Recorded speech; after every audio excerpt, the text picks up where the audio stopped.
Pues en mi área de conocimiento sí, pero es cierto que en el caso de la música en general y del mundo del canto, que es al que yo pertenezco en particular, esa brillantez está bastante compartimentada, en el sentido de que no puede existir competencia, por ejemplo, entre una soprano y un tenor, porque sus áreas de desarrollo son totalmente diferentes y están marcadas por los propios compositores y por la propia historia de la música, ¿no?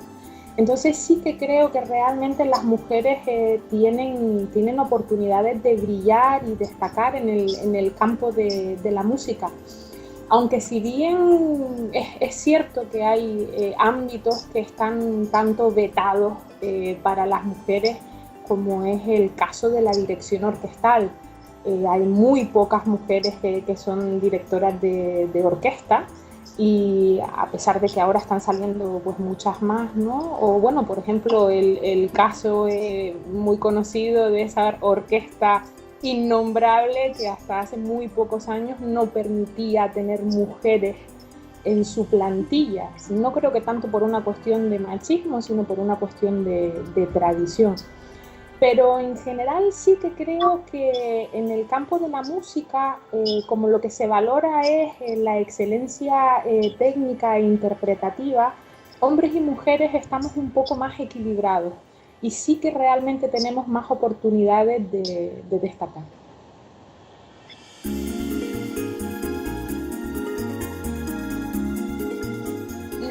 A ver, lo del tema del brillo es complicado porque yo no me considero una persona que brille sobre nadie, ¿no?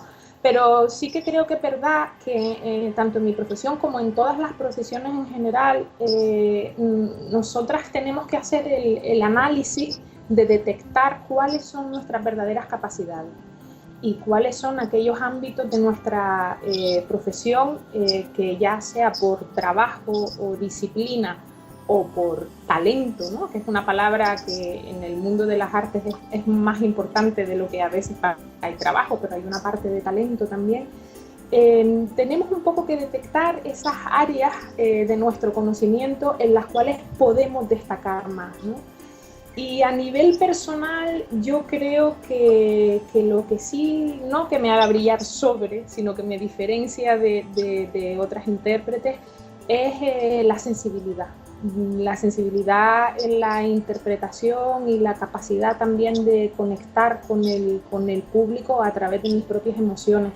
Es algo que en el campo de la música me parece fundamental porque somos comunicadoras, ¿no? O sea, transmitimos, somos intérpretes del mensaje de la música y lo traducimos al público, ¿no? Y luego también, por otra parte, mi capacidad de trabajo, tanto a nivel individual, lo que es el estudio y la autodisciplina que la música requiere, como a la hora de trabajar en grupo. Yo creo que las habilidades sociales en el campo de la música son muy importantes, porque solamente si somos capaces de trabajar en equipo y colaborar y ser generosos con nuestros compañeros, solamente de esa manera podemos optimizar el resultado e implementar la calidad de ese mensaje musical del cual somos portadoras.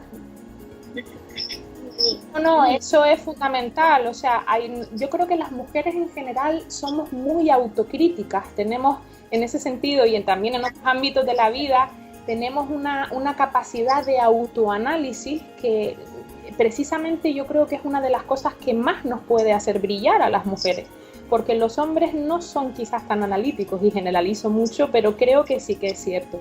Entonces, esa autocrítica hay que trasladarla también muchas veces al ámbito más positivo. O sea, no hay que hacerlo desde un punto de vista peyorativo, sino hay que decir, oye, fallo en esto, pero también soy muy buena en esto otro, y es en eso en lo que yo realmente puedo brillar, destacar y ganar en visibilidad. Y yo creo que ese análisis es importantísimo para cualquier profesional.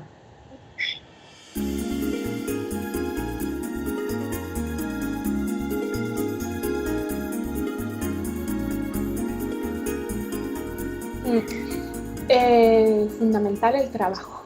No estoy diciendo nada nuevo, yo estoy segura de que todas mis compañeras, mujeres y profesionales dicen lo mismo, pero realmente lo que nos hace destacar es la excelencia profesional, o sea, la disciplina en el trabajo, sobre todo sabiendo que en muchos ámbitos todavía y desgraciadamente las mujeres lo tenemos más difícil. Tenemos que trabajar el doble y sobre todo tenemos que destacar de esa manera más general, o sea, no intentar destacar por ser mujeres, sino simplemente destacar como profesionales y trabajar el doble para alcanzar esa visibilidad.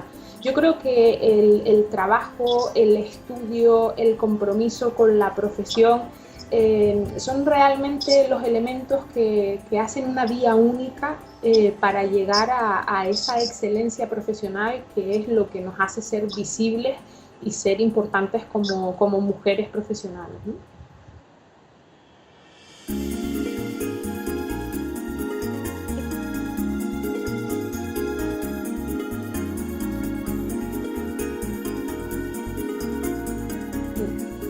En el campo de las ciencias y la salud, yo desde hace varios años tengo una figura que es para mí de referencia, ¿no?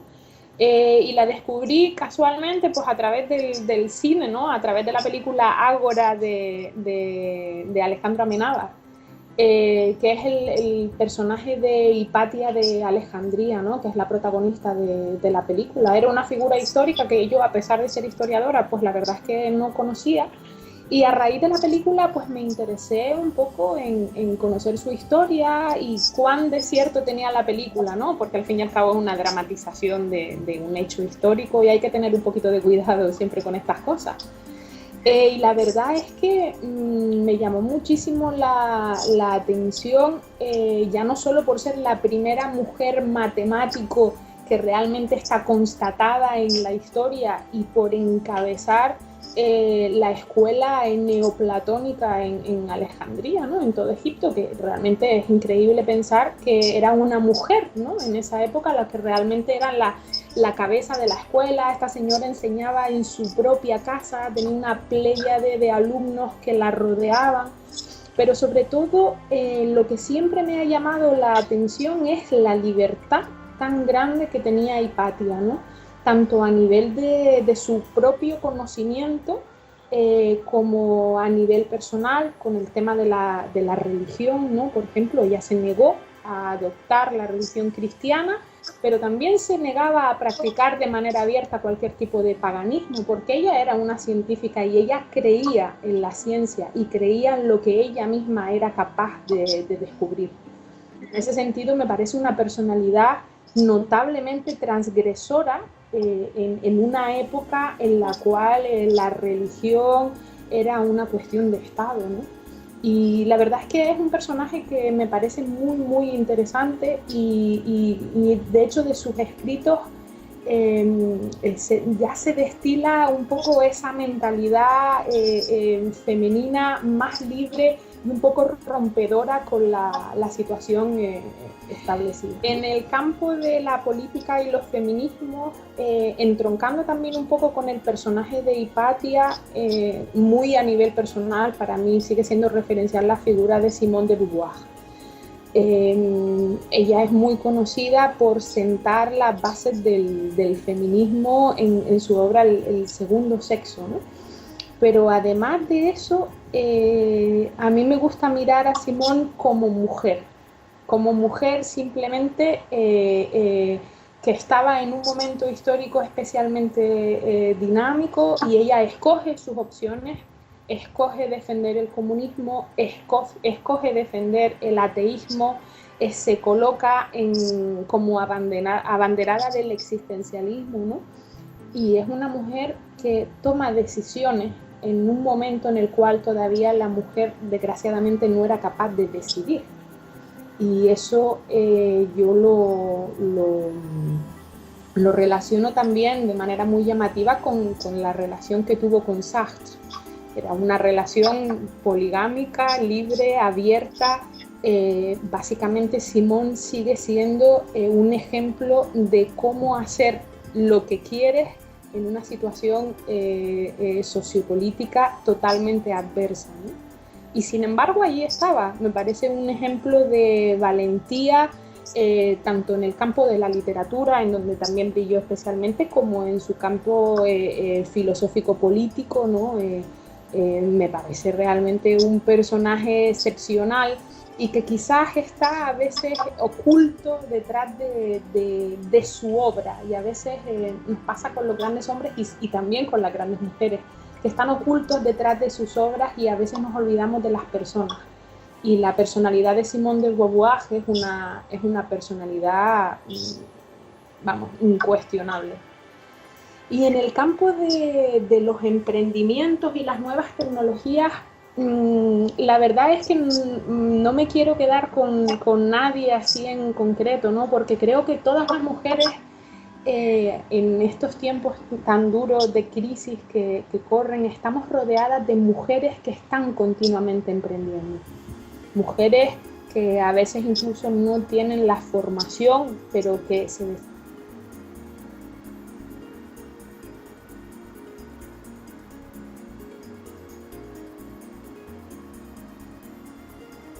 la ausencia de trabajo en el sector para el cual se formaron. Estamos constantemente rodeadas de mujeres que están emprendiendo, y mujeres valientes que incluso ponen en riesgo su modo de vida o sus ahorros o lo que sea, ¿no? Y estamos realmente rodeados. Invito a todas las personas que estén viendo esta entrevista a pensar en todas las mujeres que las rodean y que realmente están emprendiendo, ¿no? A nivel personal, pues me gustaría mencionar la iniciativa de la Hacienda de Doña Felisa, que es un negocio emprendido por una periodista que ahora se dedica a la repostería.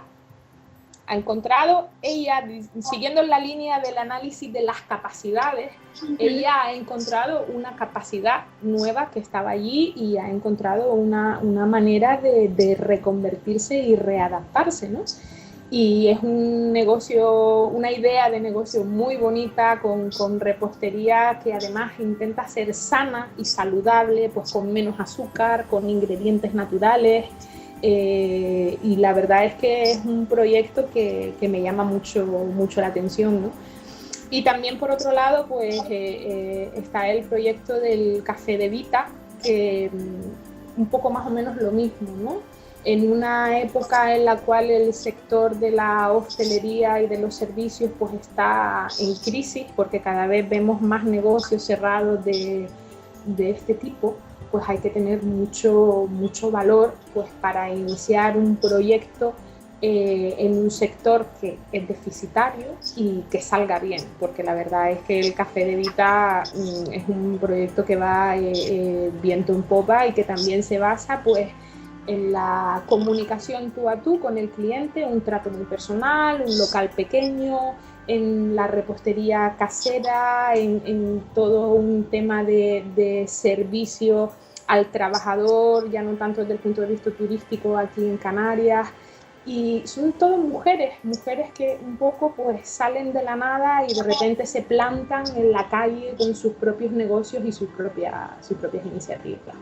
A pesar de haber nombrado estos dos ejemplos, la verdad es que hay miles de mujeres emprendedoras que están intentando salir adelante con mucho valor y con mucho coraje, y seguro que hay muchos más ejemplos por ahí de los que me olvido, pero una labor realmente encomiable la que están haciendo estas mujeres emprendedoras, ¿no?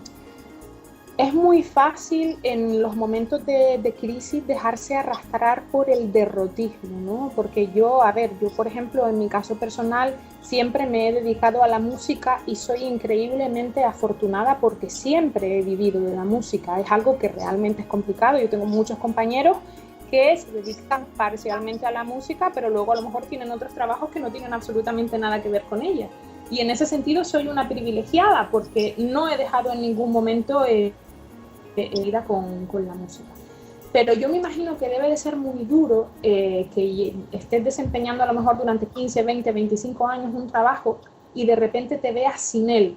Y obviamente por esa condición analítica que tenemos las mujeres, la primera reacción es pensar en qué es lo que he hecho mal. O sea, ¿realmente soy buena para esto?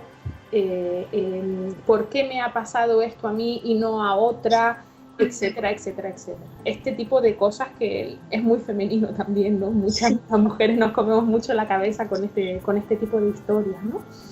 Y entonces yo realmente, a mí me gustaría, porque yo lo he tenido que hacer, o sea, yo me dedico a la música, pero ahora mismo gestiono mi propia página web, soy medio community manager porque gestiono todas mis redes sociales, me dedico a la divulgación, he empezado a escribir también artículos especializados en blogs especializados de música y demás.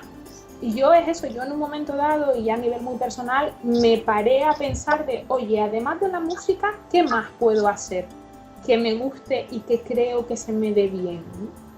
Y en ese sentido, todo me resulta mucho más gratificante ahora porque la situación de esta coyuntura de crisis económica pues me ha servido para explorar mis capacidades y descubrir que hay muchas otras cosas además de cantar, ¿no? Que sé hacer bien. Y es muy gratificante y de verdad que aprendemos mucho de nosotras mismas cuando miramos hacia adentro, no de manera negativa, sino con un punto de optimismo y deseando encontrar cosas positivas en nuestro interior.